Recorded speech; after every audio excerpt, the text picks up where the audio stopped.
And now this is the second video that really got you attention. Cleopatra's still wrong. Oh, shut up. God. Well, no, because see, here's the thing: is with great attention comes great responsibility. Fuck you. Okay, so it was very nice of all of the people in the Vikings subreddit who gave you some attention, and then right after this review got quite a bit of attention, and it got you into contact with some people, which is really nice. This is when you blew up. This is the history buffs blow up moment where Reddit started paying a bunch of attention to you, and the history subreddit started paying a lot of attention to you and hating you.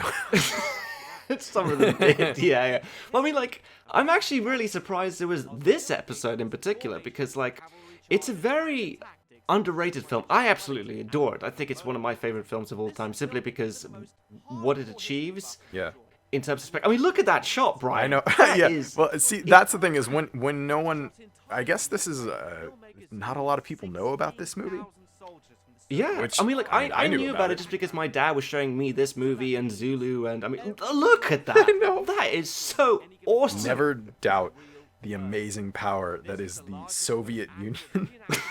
I know. Some people in the comments section wrote, like, the Soviets have beaten us in regards with extras in movies. We need to beat them. Like, come on, let's do 20,000 extras. You will not be. When did this movie come out? It was 1970, I think. Yeah, you're not gonna beat like 60s to, I don't know, right around 80. You're not gonna beat the Soviets. They were like military mode on when it came to their filmmaking. Well, I mean, they just like I guess the director, Sergei Bondarchuk, I think his name was, he's like, well, we need some extras. Like, there's no problem. We get Soviet Union Army. And they just like had the soldiers camp out by the set, and they just fed them army rations. I mean, they saved a lot of money by using just the Soviet army to play as the extras. And I am grateful ever since. It's such an awesome film.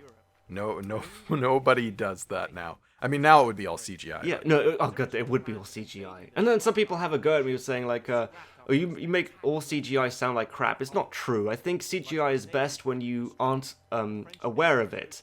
But it's just, it's overdone today, I think, Brian. You know? So and a lot of it's just sort of poorly executed. The thing is, the people who overuse CGI, I think, would also poorly utilize practical effects. If they didn't have CGI, they would just be doing poor visuals practically too.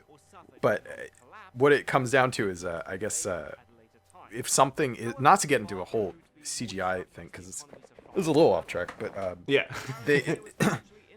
the idea of, like, you can't tell me that it isn't more impressive to have a whole actual army there. Like, that's amazing. It is, and there are some things that CGI can't really replicate, like the sunlight glinting off an army's weapons in the distance. It just feels so much more authentic, you know. Like, I could tell it's real. Well, or even if it could, even if we had, and of course we'll reach that point at someday. Yeah. That we have totally realistic CGI, but there is something about.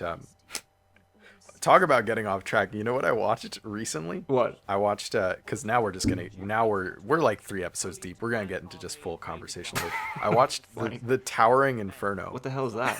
Have you seen the Towering? No, what's that? Oh, man. It's like Steve McQueen, and it's like about this huge building in San Francisco, and there's a fire, and they use real fire, and like it's, you know, all practical, because it was like 1974. Right. Okay. It was an Alan Irwin movie. It was made by the same director as the 1970s King Kong. Oh, okay. He made all right. He made the Towering Inferno just before, so it's this big epic movie, and it's very heavy on using real fire and stuff like that. And you watch it, it's like, oh, gee, like these people are in danger. It's just different, you know. It's not about the visual so much as it's something registering. Really. It's your mind in your head of like, oh, you guys, it's almost like you guys really shouldn't be doing this. Like, have you ever seen the movie Tora Tora Tora? I have. I think I have.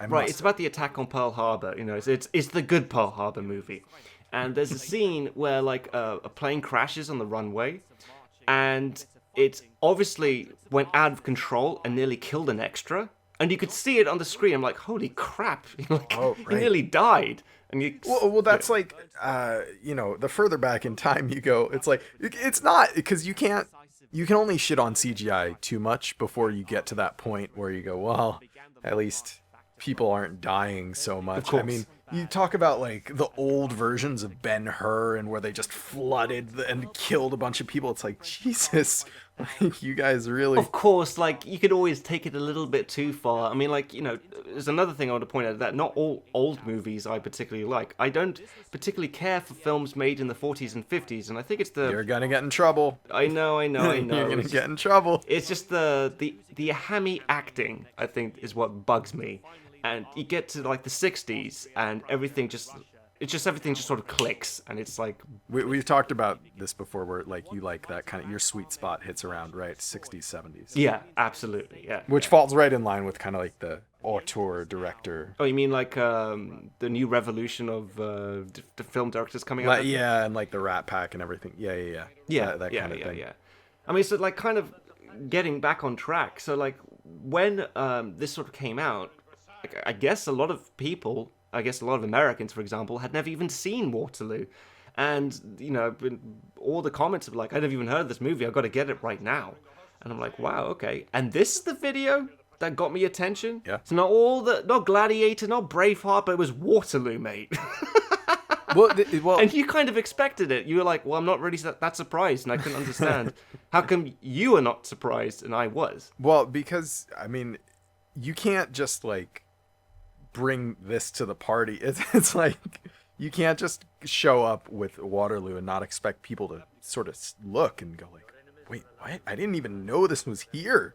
This is crazy. Like, Right. So it's that kind of thing. But also, this was just like the latest. This happened to be the latest video that you had uploaded at the time when you got attention from Reddit for Vikings. Yeah. No, like Vikings was definitely, I think it's my highest viewed video to this date. I'm pretty sure. So that started the ball rolling.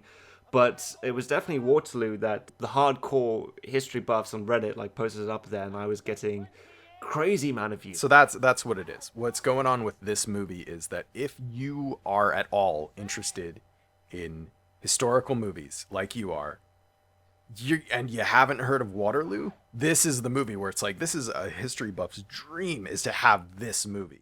This is what you want. This is like the top shelf. It is, and like there's hardly any historical inaccuracies I was able to sort of find. I mean, of course there were, here and there, and but for the most part, it is a very authentic film, and I highly doubt that we'll ever get a film like Waterloo again, where they paid so much detail to the characters and the famous lines they say and the costumes and the battles and all of that. They really worked their ass off on that, and you could see it and appreciate it. Right. Yeah. And it makes the movie better. That's the thing where, and we'll talk about this more. There's like that kind of riding the line of trying to decide, because we've seen some people, when you were getting a lot of the comments, some people were saying that you didn't know what you were talking about, but there were also others saying, well, it's irrelevant because a good movie is a good movie. Yeah. Which I think you stand by. Yeah, I mean, like, look, let's be honest here. Like, I said Gladiator was a good film. It's full of shit, though. Let's be honest Sure. here. And, Ridley Scott is not exactly, don't exactly think much of the guy when it comes to historical movies. But Gladiator is just lightning in a bottle. For some reason, it works. Well, and so Waterloo is one of those where it happens to have best of both worlds. It's rooted in this fascinating history, and then it also is just complete amazing spectacle. I mean, when you look at those shots, you just see just so much like amazing production there.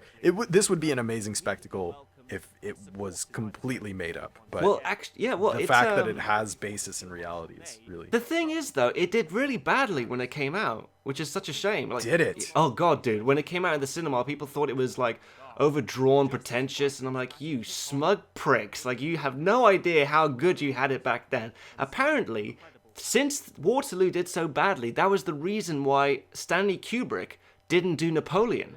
Right. He was going to do the movie Napoleon, and he backed out because of how badly Waterloo did. which That's why I thought it was just that Waterloo existed. That he. No, are you kidding me? Like, Stanley Kubrick gives two shits about, like, oh, I have to be original. Of course he doesn't think that way, Well, he thought that way. No, he'd be like, I'll just do it better. I mean, maybe he looked at this and was like, I guess people don't really care about, Napoleon, that they don't want to see a movie about him. And I was like, no, it just came out at the wrong time. Like, if this came out today with, modern actors, it was done exactly the same way, people would go ballistic, mate. They would eat it up. I don't know, man. I don't see a single superhero in here. I don't really know what you're talking about. Well, I guess for the hardcore history buff fans, I guess, people would eat it up. But yeah, I guess you're right. If it aired on HBO. Yeah. If it was a mini series on HBO, people would just like love it, What was with that transition? I was actually going to say one of my favorite jokes is in this episode as well. Oh, the Bill and Ted? Oh yeah, just because like Bill and Ted is one of my favorite movies, and I always thought like it'd be hilarious if like Napoleon looks through his telescope and he sees Bill and Ted right there. Everyone listen up, because then this will be the marker where you'll know where eventually when that Bill and Ted review comes out. Oh god, yes, yeah, maybe I think it might be funny one day to do like a spoof episode of History Buffs and just have a crack at Bill and Ted and talk about all the historical inaccuracies in that. We'll see.